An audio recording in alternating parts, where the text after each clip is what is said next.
Magandang araw mga kaibigan. Narito tayo ngayon sa ating paaralan upang talakayin ang mga ilang issue na kinakaharap ng ating paaralan. Katulad ng basura, vandalism at mga kakulangang gamit tulad ng upuan at iba pa. Ang mga isyong ito ay mahalaga at dapat natin bigyang pansin upang mapabuti ang ating kapaligiran sa ating pag-aaral. Tara, simulan na natin!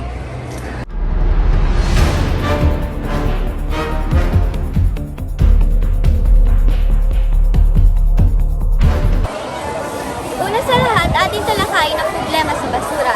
Maraming estudyante ang hindi naglilinis pagkatapos kumain o nag-iiwan ng kanilang kalat sa paligid.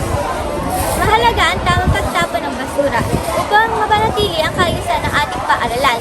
Tayong magtulungan at maging mas responsable sa ating mga basura at magtabang sa tamang basurahan.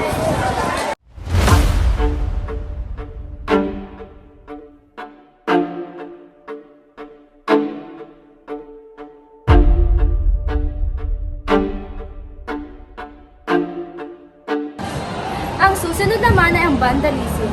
Nakakalungkot lang isipin na maraming estudyante ang nag-iiwan ng kanilang marka sa mga pader, upuan, at kubo. Hindi lang ito nakakasira sa ating paaralan, kundi nagiging sanhi rin ito ng malaking gastos sa ating paaralan. Kaya kailangan natin maging responsable at respetuhin ang ating paligid.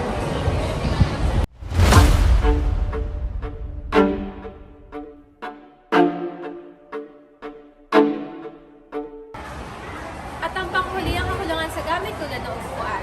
Ito ang isang suliranin na nararanasan ng maraming paaralan. Ang mga estudyante ay madalas hindi nagiging komportable o hindi nakakapag-focus sa kanilang pag-aaral dahil dito.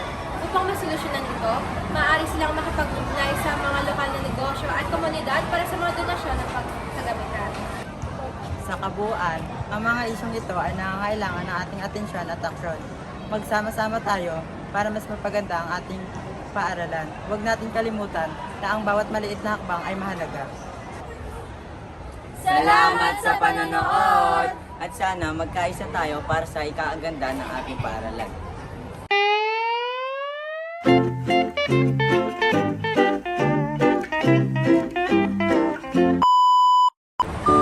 At ang panghuli ang Na ating aksyon, mali